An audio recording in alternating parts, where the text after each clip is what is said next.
hacemos una cuestión de inicio y después te queremos escuchar a vos dentro de lo que puedas. Mira, hoy estuvimos hablando de... Digo una pequeña cosa y me caso para siempre. Sí, dale. Un verso del genial Antonio Machado. Para conversar, preguntad primero y después escuchad. Por supuesto, y es lo que vamos a hacer con Néstor. Justamente, estuvimos imaginando un post-Milei, aunque en realidad, viste, Néstor, no hay que vender la piel del oso antes de haberlo matado, ¿no? Además, ahí están lo que vos siempre señalás, que son los factores de poder que están detrás de eso, que ellos quieren permanecer y permanecen de manera ilimitada, ¿no? Porque factores de poder hay en todas las sociedades, pero estos acá constituyen una oligarquía colonial. Y obviamente, ¿qué es lo primero que pensás? Si el campo nacional y popular, dentro de lo que es un lineamiento del campo nacional y popular, llega nuevamente al poder del Estado, al gobierno, ¿qué pensás? ¿Cuál es el problema fundamental? Como siempre, las relaciones internacionales y la deuda externa, el yugo externo. Entonces queríamos hablar con vos, ¿cómo ves que habría que hacer respecto de la deuda con el Fondo Monetario y la deuda privada? Sabemos cuál es tu conocimiento y orientación, bueno, fuiste auditor de la deuda externa, y tu concepto histórico de la deuda es tal cual, pero si fuera por nosotros patearíamos todo. Pero bueno, te queríamos escuchar, ¿qué se podría hacer para después pensar en un marco económico interior también, a la vez, ¿no? Bueno, gracias por la oportunidad. Pero yo lo primero que haría, y algo que me sorprende que los pensadores nacionales no lo toman en cuenta, es que somos un país invadido militarmente por una colonia imperial. Sí. Entonces tenemos que salir de ese principio. No podemos salir, es decir, sin desconocer esa limitación. Después de llegar a un gobierno nacional y popular, tiene que reconstruir el Estado. Mejor de lo que se hizo ahora. Es decir, hay algunas cosas que dice Milei, o la gente está harta, porque a muchos ocupan el Estado como una canonjía, como un coto de casa. Quintita. Bueno, con lo cual, o quintita. Con lo cual tenemos que tratar de conseguir pensadores y accionadores en el campo popular, nacional y popular, que sean honrados y con capacidad para hacer lo que hay que hacer. Yo recuerdo una anécdota que me contó mi maestro Julio González, que Julio fue encargado por Perón para estudiar el Estado Nacional. Julio, con lo meticuloso que es, llamó a sus profesores, sus maestros, entre ellos Jiménez Vega, Aspiré también, llamó a sus compañeros de clase, de curso, y llamó a sus alumnos. 3 generaciones para analizar un problema, el problema del Estado. Bueno, llegó a hacer un organigrama del Estado Nacional y se lo llevó a Perón. Me imagino la cara de Perón cuando Julio le empezó a desplegar 8 metros de un organigrama. Le dice, para, Julito, ¿qué es esto?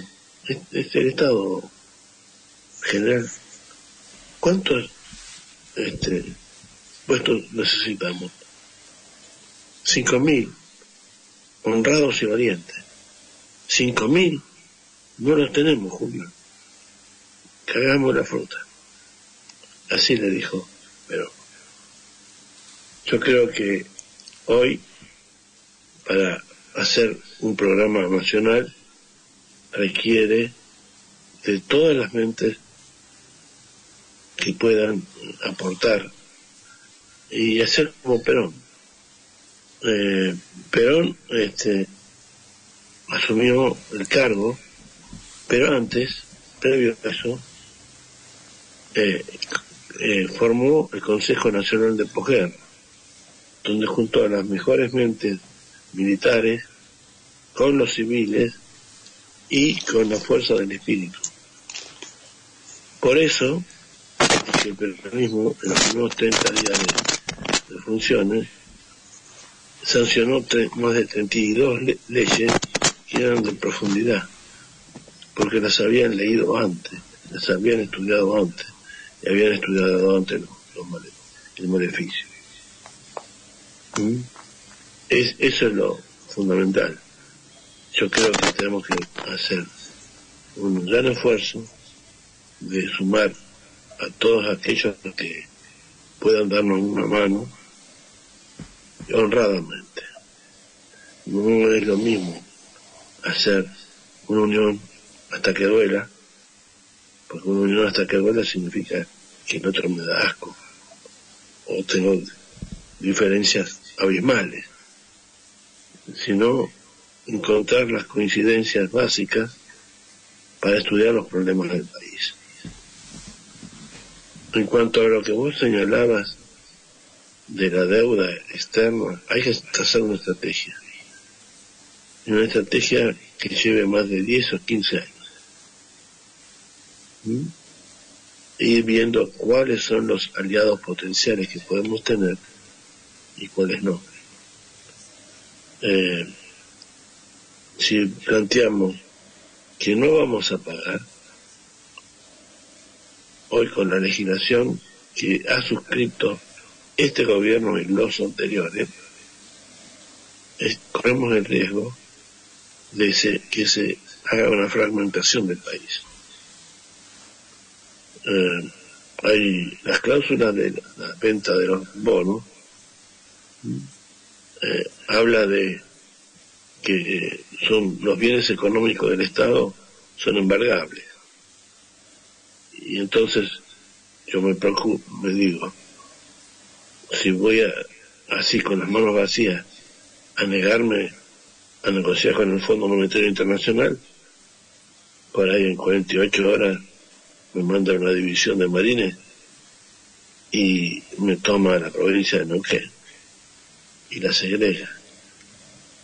Es decir, tenemos muchos riesgos que hay que asumir, aunque nos duela. Nuestra situación colonial es muy grave y no tiene solución en el corto plazo. ¿Por qué? Porque esta situación colonial lleva más de 200 años, salvo alguna honrosa excepción. Siempre se ha manejado en el saqueo y en el vaciamiento de las fuerzas morales y físicas del país. Eso es lo que pienso. Vos sabés que cuando hablaba justamente del tema ese de la encrucijada, me acordaba de ese mapita que siempre te enseñan de 1816, ¿viste? Cuando se declaró la independencia, los realistas en Chile, los realistas en invadiendo el norte argentino, las dificultades internas que había.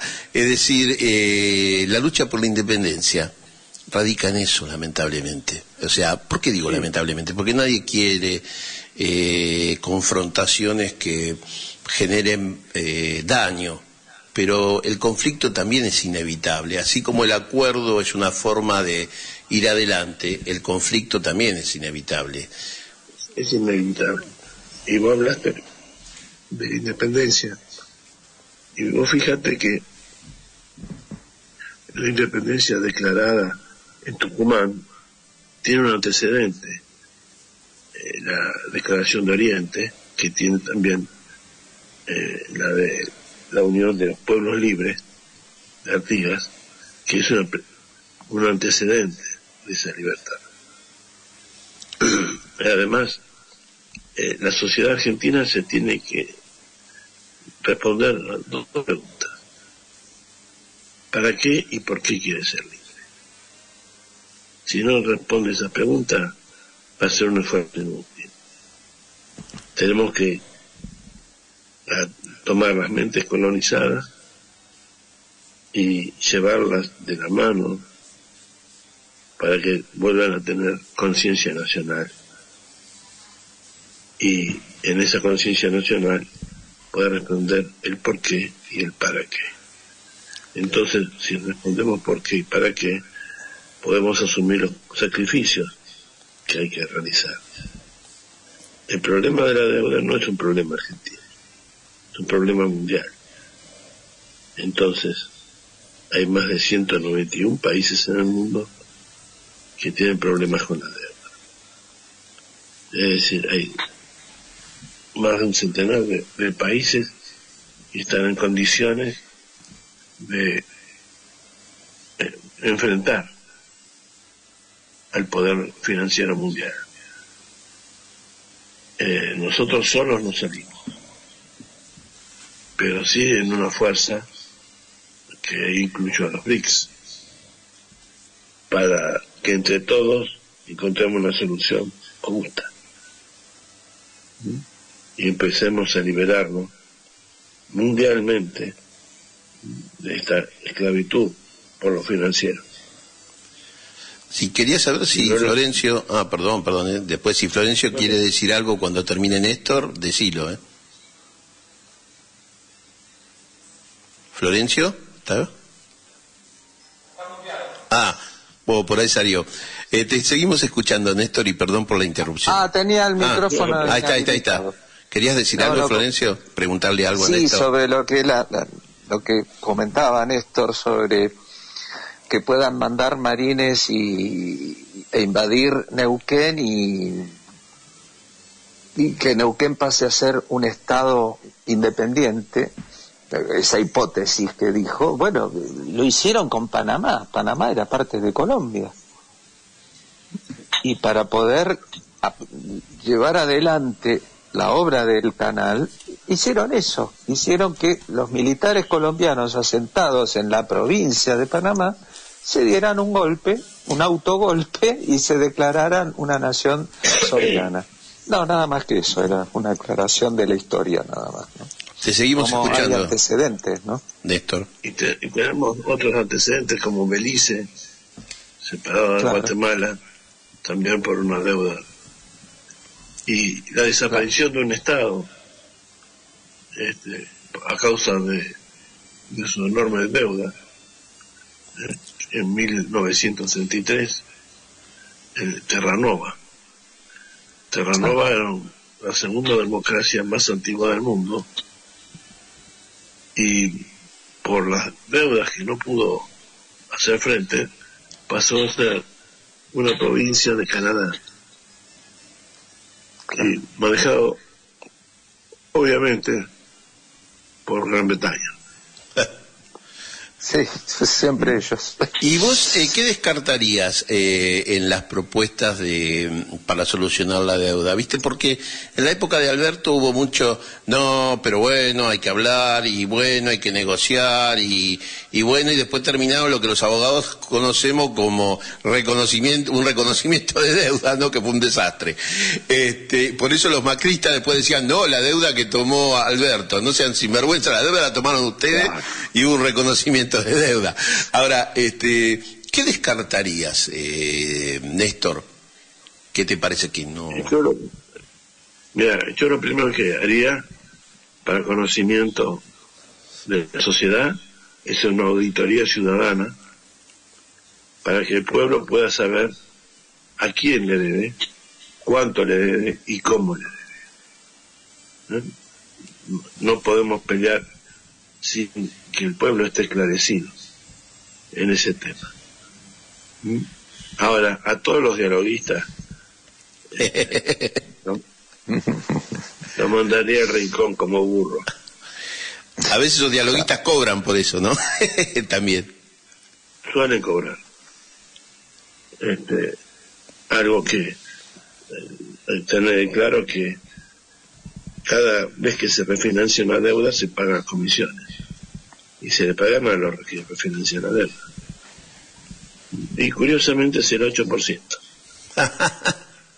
El 8%. Vos sabés que acá en este programa una vez planteamos que todo gobierno nacional tendría que hacer cada 3 meses un informe al pueblo sobre el estado de los recursos mineros, energéticos, el estado del agua, es decir, qué recursos acuíferos tenemos, alimentos, y el estado de la deuda. O sea, cada 3 meses todos los gobiernos tendrían que hacer un informe sobre eso a todo el pueblo, por televisión, por donde sea. Sí, sí, exactamente. Es una forma de empezar a madurar, que el pueblo argentino comience a madurar y a tomar las riendas de la cosa pública. Porque si no, yo siempre cuestiono la Constitución Nacional, que dice que el pueblo no gobierna sino a través de sus representantes. Fíjense, un representante tiene un mandato limitado en años, 4 años o 7 años. Sin embargo, se compromete sin saber lo que se debe,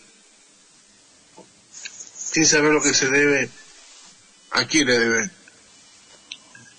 y por qué motivo y cuáles son los condicionamientos. Y así todo pasa al Parlamento, y el Parlamento prácticamente a libro cerrado aprueba eso. Yo creo que una auditoría ciudadana permanente nos va a ayudar a ir despiojando ese tema. Es muy duro, es difícil encontrar gente idónea. Nosotros hemos tenido varias situaciones de personajes que se han presentado con la problemática de la deuda y en realidad eran meros comisionistas de algunos sectores. Yo los he padecido cuando estuvimos en la auditoría, los conozco bien. Y como yo, muchos más. Hay gente que, por ejemplo, dice que tiene un título y en realidad no lo tiene. Y es más, fue juzgado por estafas al pueblo argentino y hoy se presenta como especialista en deuda. Ah, la miércoles. No te digo, mandame un par de iniciales. Yo me imagino que... ¿A vos sí? Yo no. Bueno. Me imagino. El hijo era un patriota. Hijo... El padre era un patriota. Qué interesante. O en el otro caso... no, entonces me fui para cualquier lado. Sí. O en otro caso, gente que se dice que es licenciado en finanzas y no existe esa carrera, por lo menos en la universidad que dice que la cursó. Qué interesante. Bien. Sí. Y que no, es decir, y que suele estar en staff de los medios hablando de la deuda y poniéndose en posiciones muy duras. ¿Para qué? Para que todos los demás queden como flojos y moderados, pero en realidad él sabe que nunca va a tener poder para hacer lo que quiera, pero sirve como para ser el dedo acusatorio a todos los demás. Un tema que nos interesa mucho, Néstor, en su momento cuando se habló de la deuda se hablaba de especie de autopréstamo, ¿no? Pero en realidad era que había personas que estaban de ambos lados, es decir, eran acreedores en la deuda y negociaban la deuda. Flor de lío, ¿no? Incompatibilidad con las funciones de funcionario público, en realidad estafa calificada porque es peor. ¿Hay un porcentaje de la deuda que está en manos de argentinos? Sí, sin lugar a dudas. porque atienden de los dos lados del mostrador. Y te doy dos nombres. Caputo, que cuando fue la anterior ubicación como ministro de Economía, lanzó un bono a 100 años. Quien suscribió y compró el bono fue la agencia de Caputo. Cierto. Pero vamos a hablar de Melconian. En ese había pensado antes. Escuchemos. Te escuchamos. Melconian presentó en el juicio de los fondos buitre 2 o 3 bonos de la deuda externa argentina. Pero bueno, le echamos la culpa a los fondos buitre que nos ganaron y cobraron. Pero detrás de los fondos buitre estaba Melconian. ¿También fue jefe del Departamento de Deuda Externa en la dictadura? ¿Es cierto eso? Sí, no en la dictadura, en el gobierno de Alfonsín. Ah. Y siguió en el de Menemato, ¿no? ¿Puede ser? No, se había cobrado, se había retirado. Melconian, yo pedí el careo con Melconian en el juicio. Por supuesto no me dieron bolilla. Claro. Sí. Porque por el tema de la especificación de la deuda. Ah. No. ¿Por qué? Porque el mismo domingo Felipe Cavallo, con perdón de la palabra, sí, había dado conferencias en el año 81 en el cual decía, la conferencia fue en la Peña del Ombú, y después estaba publicado en un libro que publicó por aquel entonces, en el cual decía que él no había estatizado la deuda privada, él había estatizado la deuda en pesos, pero estatizar la deuda privada en dólares era un vaciamiento al Estado Nacional. Y él estaba dispuesto en aquel entonces en presentarse ante un juez de la Nación y explicarle el motivo. Entonces yo tomé de esas palabras pidiéndole al juez que hiciera un careo entre Cavallo y Melconian, porque Melconian, cuando se presentó el informe bastante incompleto, pero señalaba que habiéndose estudiado el 5% del total de la deuda, el 50% de ese 5% no tenía consistencia, no se podía probar. ¿Qué dijo Melconian entonces?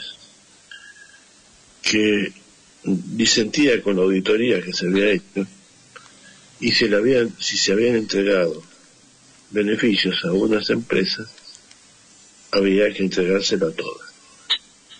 Y eso nos costó 17.206 millones de dólares. Sí, y lo que habían estatizado eran 6.000 millones de dólares de la época, ¿no? Más o menos. Sí, pero después siguieron. Sí, es eso. Pero fue noviembre del 82, fue Néstor. Estamos terminando el programa, por eso quiero que escuche qué le vas a decir a nuestro pueblo. Solamente quería decir una cosa. ¿Vos sabés algo, querido compatriota? Cuando hablaba de las conferencias de Cavallo, me estaba acordando de las conferencias que daba Sturzenegger después de destruir a Argentina con Macri en el exterior. Y parecía, vengan hoy a la Universidad Yankee cómo arruinar un país del tercer mundo. Y ahora el tipo lo está haciendo. Todas las porquerías que le decía a los gringos, lo está haciendo. Yo no lo puedo ver. Es como un científico maldito. ¿Me entendés? Sí, ¿no? Y sin ser científico. Sí. Y eso es lo doloroso. Por eso digo, la unidad de los que sentimos el país y lo queremos y que aspiramos a la libertad. Para de todos. Nada sirve, para todos. Pero de nada sirve que me digan unidad hasta que duela. No. Si tiene proyectos distintos, si trabaja para la dependencia no tiene nada que hacer con nosotros. Excelentes palabras. Excelentes palabras. ¿Y qué le dirías a nuestro pueblo en esta coyuntura que estamos, que están todos, escuchan el tic-tac de la bomba, ¿viste? Tic-tac, tic-tac, tic-tac, y dice, ¿cuándo va a estallar? ¿Qué le dirías, Néstor? Yo no sé cuándo va a estallar. Lo que aspiro es que el pueblo argentino no caiga en provocaciones para que permitan a algunos sanguinarios beber sangre del pueblo argentino. Lamentablemente esa gente no necesita provocaciones, vos lo sabés. Y la lección histórica es que ellos vienen y aplican programas extranjeros, la seguridad nacional, el neoliberalismo. No, vienen y aplican lo que arreglan. Bueno, eso es lo que... esa es la primera misión, no caer en provocaciones. Muy bien. Y después, sí, la justicia divina comienza en la tierra. Mirá. Sí, por supuesto. Bien, sí, bien. Lo que pasa es que ser. tenemos una justicia, yo soy abogado, ¿sabés? No tenemos justicia, tenemos un instrumento de intervención norteamericana en la parte más importante. Así que, y hay que decir que, perdón, Héctor, sí, para que nuestros partidos también contribuyeron a que la justicia sea un poco así. Sí. Te escuchamos, No, lo que Florencio. iba a decir es un poco ampliando lo que decía Néstor, ¿no? Una frase que escuché anoche, después de los sucesos de Lomas de Zamora, alguien dijo, no sé quién fue, que el pueblo cuando sale espontáneamente, como salió ayer, porque lo de ayer no fue organizado en Lomas de Zamora, la gente espontáneamente le gritó cosas, y es más o menos como la pasta de dientes. Cuando la gente sale espontáneamente es como la pasta de dientes, cuando la sacás no la podés volver a meter en el tubo después, ¿eh? Sí. Néstor, pero ojo con las provocaciones. te queremos escuchar. ¿Qué podés decir y por qué decís eso específicamente? Te queremos escuchar. ¿Qué es lo que ves? Y veo que Bullrich puede aprovechar la situación y perdida por perdida te salga a matar gente. Y cuando estás en manos de una oligarquía es difícil evitar eso, vos lo sabés, porque la oligarquía es enemiga. Esto es hablando de la república. En realidad hay que traducir república. Muchachos, la república nació como oligarquía. No es que sea mala, pero lo nuestro es la democracia. Sobre el fondo de la democracia hay una república como funcionamiento. Pero esto ya lo hizo, perdón, ¿no? Sí. Pero ya lo hizo en plena pandemia. Llamando a aquellas marchas. Mandó a matar gente. Ya lo hizo. Bueno, te dejamos las últimas palabras del programa, Néstor, y te quiero agradecer porque se ve que hiciste un esfuerzo hoy. Te mandamos un abrazo, compañero. Te escuchamos. No. Bueno, gracias, sí. La gripe me tiene mal traer, pero bueno. Gracias por este espacio. Gracias por esta oportunidad para poder comunicarnos con el pueblo argentino y con aquellos que escuchan este programa porque tienen un sentimiento nacional. Yo digo, resistencia y futuro. Resistir lo que nos pueda pasar y proyectar el futuro. Eso es la consigna que debería tener el pueblo argentino. Muchas gracias, Néstor. Te mandamos un abrazo en celeste y blanco como nos gusta a nosotros.